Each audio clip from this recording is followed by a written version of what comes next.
এটাই rafting point, এখান থেকে রাফটিং হয় মালি থেকে। একটা শর্ট রাফটিং হয়, একটা লং হয়।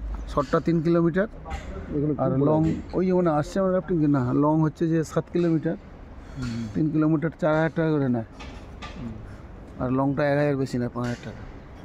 6 জন করে থাকে, দেন গাইড থাকে ভালো। তিস্তা নদীর রাফটিং পয়েন্ট।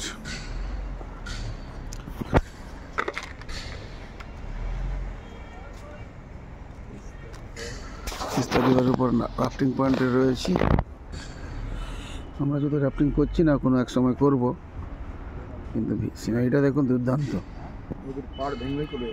হ্যাঁ, এই যে কোনো সময় টোটালটাই ধসে যাবে।